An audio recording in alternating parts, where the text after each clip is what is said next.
Going live, and you're live. What's up, everyone? Aaron Negler here with Cheesehead TV, coming to you live on Thursday afternoon. Lost track of my days there for a moment. Good to see a bunch of people already have jumped on, about 20 of you. Good to see you. Teddy, what's up? Evan, who are the Packers beating in the Super Bowl? That's an excellent question. Let's beat Washington first on Sunday, shall we? But I like your enthusiasm. I like where your head's at. It's pretty great. As you can see, I'm in the midst of getting ready for the holidays. Got the old stockings ready to be hung up with care. My mother knit these. Here's a true fact. You want to see something fun? My mom knit this when I was a baby. And then she knit one for all of my girls after they were all born, when they were babies. And now they hang in my home every Christmas. I think that's pretty cool. Before I go any further, let's give a shout out to Festival, shall we? Festival Foods. Get fresh deals and the best products sent right to your phone. With the Festival Foods mobile club, you'll have exclusive offers, new product alerts, and the latest updates in the palm of your hand. It's quick and convenient, making the mobile club perfect for even the busiest shoppers. What are you waiting for? Text PACKERS, PACKERS, to number 78402. Sign up for the Festival Foods mobile club.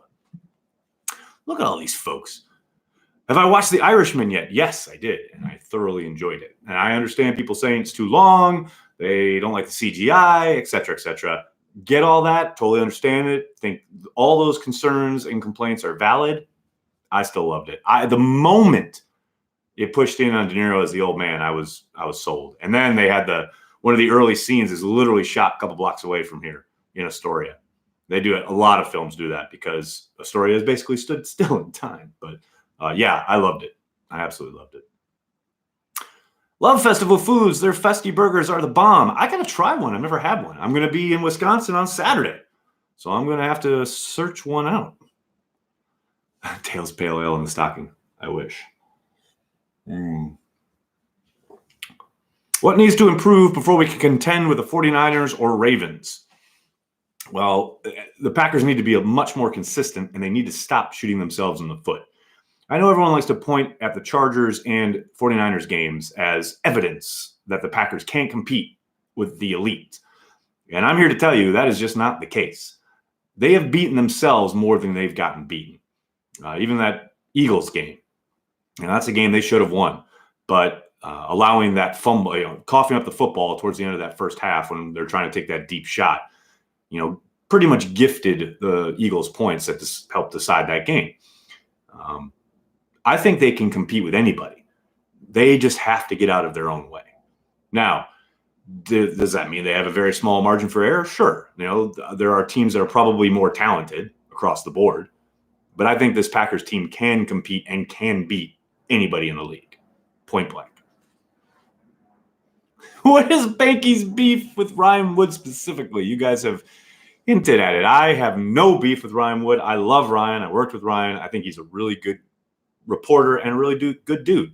I think some of how Ryan presents himself professionally and or on the job as far as what he chooses to tweet out sometimes bugs Banky. But look, everything that isn't pumping sunshine and rainbows and blowing smoke up the Packers' ass, that bugs Banky. And then you get called Coors Light like I did last night. You can call his names, you can yell into a microphone. That's fine. It doesn't mean there isn't some validity to people who are, looking at things and being critical. Now, I think where Banky has a point is that not just Ryan, but the beat as a whole, because of the nature of the business that they're in, often focuses on the negative. And, it's kind of a chicken or the egg thing because I know, having been on the beat for 2 years, you don't want to just be primarily negative all the time, but that when you are, you're going to get traffic. You're going to get traction. You're going to get, noticed / consumed. Whereas if you're writing a puff piece about the third wide receiver and about, how great he's doing and how he's really struggled to come up and he's now making a name for himself, that piece does maybe 1/10 of the traffic of a post about, say, how the Packers are still struggling to stop explosive plays, even after they win 31-13. I guarantee you that's the case. And that's just the sad state of affairs when you're on the beat. That's not the beat guy's fault that those numbers are a reality. Their job is to produce content that gets read. So I understand some of the frustrations there on both sides. Oh, here we go. We got some super chats up in here. What's going on? Mike Witt, thanks for the super chat. Better all-time Packers name, Jeff Janis or Query? Oh, it's got to be Query. Come on, Jeff Query was the man for his hair alone. Gary, we won with smoke and mirrors. Gary being negative? No. They've won by being really good. They've won by creating turnovers and not turning the ball over. That's how they've won. That's not smoke and mirrors. Sorry. Well, the travesties never stop. Leroy not in the top 100. I could not agree more, Dustin. I thought that was patently absurd, especially when they have Dawkins up in there. Come on. It's ridiculous.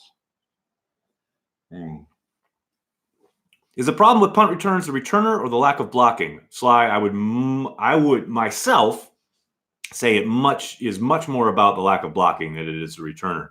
I think Tremont Smith at least tried to make something happen last week, and he got cut for all his effort. But I think they have not done a good job at all of blocking anybody in the return game, in either return game, kicks or punts. Let's see. Who do you think would be the hire if Pettine is gone? Well, I don't think Pettine's going anywhere, so it's kind of immaterial. Why is Gary's ankle an issue if he's literally played no snaps? But he has played snaps. He plays like 13 a game. You guys think it's just a Madden, and you just walk out there and you're not affected by anything. And he's playing along the defensive line where he's literally taking on blocks every single play. Think before you type, people. Got my Legends posters today. Top notch. Shit, thank you so much. Thank you so much for ordering them. If you guys are interested, head to the shop at Cheesehead TV, cheeseheadtv.com/shop. We have Legends posters. We have a local artist who has done a phenomenal job rendering 2 posters worth of Packers Legends for a very limited time only. We only have like a handful left. I think we got like 12 sets left. Just in time for the holidays, you can get them for whoever you think might enjoy some Packers goodness hanging on their walls. 2 sets, or a set of 2, $40. Pretty phenomenal deal. Gary will be fine. Don't worry. I agree, Stephen. Heard Aaron Rodgers said when he started, they ate a bunch of processed foods. So they changed their dietitian recently? Not recently. They changed it. The big change came in 2014. Mike McCarthy changed over everything. He did when they had some off-season study, and he looked at the entire program. That was the year that they started having guys bring out hydration shots, Jello shots, not alcohol shots, but Jello shots out to the guys at training camp. They were called hydration shots. That was the summer that everything changed in Green Bay. Prior to that, they as Rodgers described it, they had a soda fountain machine. They had, they were eating greasy food, etc. Kind of what they had been doing since the 90s, really.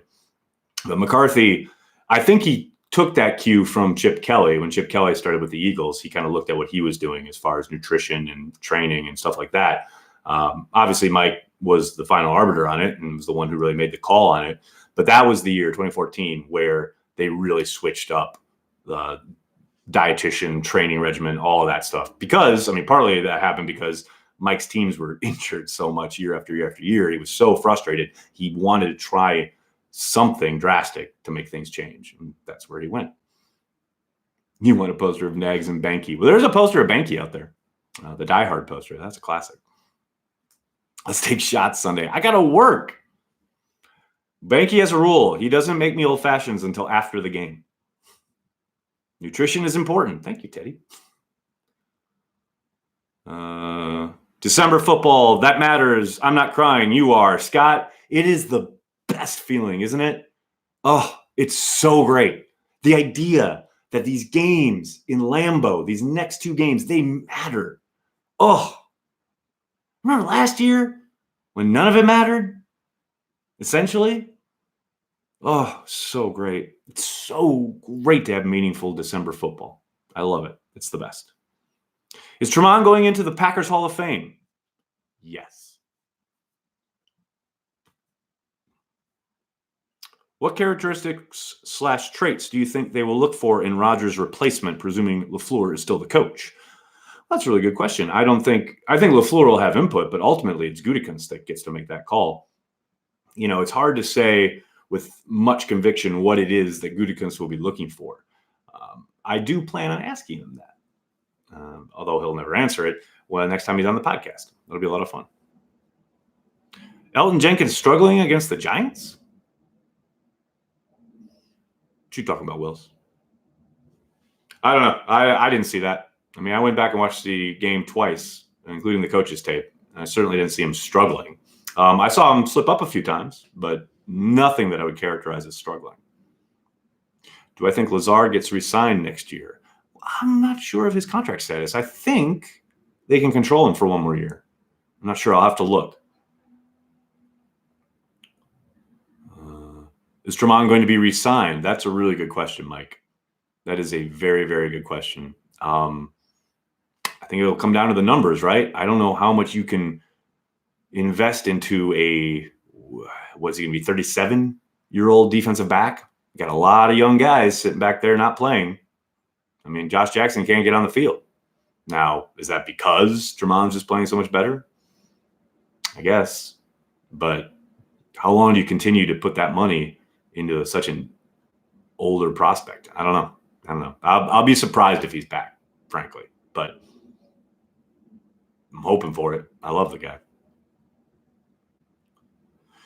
Do you think the Packers defense has the tools to fix their problems this year still? Yes, Brandon, I absolutely do. 100%. I think it comes down to Pettin having to lean into what this defense is good at and or built for athletically.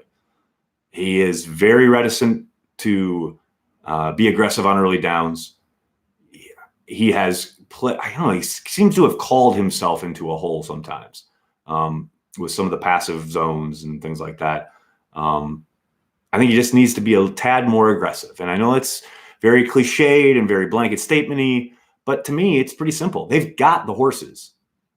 He just needs to be a tad bit more aggressive, create some more, just a few more kind of, I don't know, what would you call them? Just get the opponent behind the sticks a few more times. Then you can get into that exotic stuff that Pettin has, absolute bags full of. And then, create a few more turnovers. I think they're never going to be, where the 49ers are because they're so stout and athletic up front. They have a ton of first-round picks up there. I don't think they're ever going to be, say, what the Ravens are or the Patriots are. But I think they could be close of all those teams I just mentioned. They could be close to what the Patriots are if they just played a little bit more press man, got a little bit more aggressive on early downs. I'm not saying they could be that, but they could get close to it. I think they have the horses to do it. Am I wrong not to want the Packers to draft a quarterback in the first round this year? It seems like Rodgers has quite a few years left, so I think it's just a year or two too early. Thoughts? Matthew, you're not wrong. I disagree. I think it's the perfect time to be looking for a quarterback. As John Madden used to say, the worst time to look for a quarterback is when you need one. And you never know when things are going to fall apart for Aaron Rodgers. Now, I don't see that happening anytime soon, but you never know. He is older. He is entering the back nine of his career, as he likes to say. And if there is a prospect sitting there later in the draft, because they're probably going to be picking around 20 plus, if there's a guy there that Brian Gutekunst absolutely loves, you 100% make that call. You make the pick. Your job as a general manager is to look at the long-term health of the franchise, not just the next year or two. And if you think that's the guy who is going to take the mantle from Aaron Rodgers, you 100% make the pick. Now, I totally get what you're saying, and it would not surprise me whatsoever for Gutekunst to wait a year or two.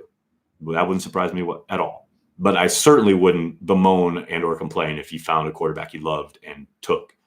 And hey, don't forget, they were the reports of them being interested in Drew Lock were very, very true. I've spoken to a number of people in that building now that I know that was true.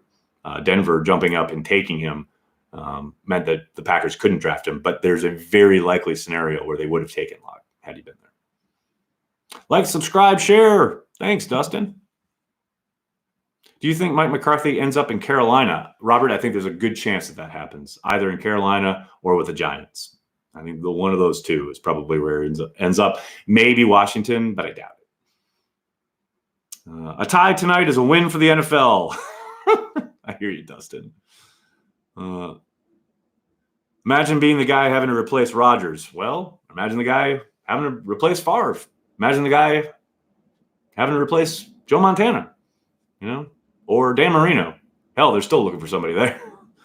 I mean, yeah, they're big shoes, and it's a daunting task, no doubt. But if you're a competitor and you want the ball and you want to lead a team, what better spot, right? The tradition, the history, the excellence.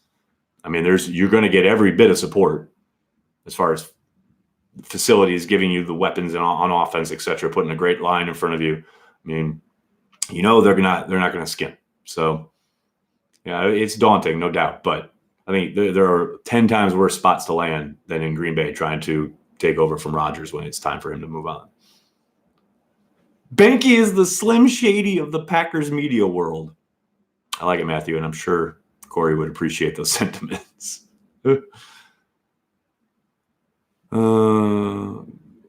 Cowboys can lose tonight and still be first. NFC East is a joke. It is indeed. Worst owner in the NFL? Oh, FTS. It's Dan Snyder. It's not even close. And I am no fan of Jerry Jones. Jerry Jones has campaigned openly for getting rid of revenue sharing, which in my book means, the death of Green Bay. So basically, Jerry Jones has come out and said, I would like to kill the Packers. And even he's not the worst owner. That is Dan Snyder. It is not even close. There is no competition. Is Daniel Snyder coming to Lambeau? You bet he is, Matt. I remember the last time they were there. He almost ran me over with a golf cart. Well, not him, but the Lambeau personnel. They take golf carts off by the press box. There's this long ass walk you have to take from the suite area / press box area into this other part of the facility. And he was on this golf cart that almost ran me over. Gary, I am the worst owner in the NFL.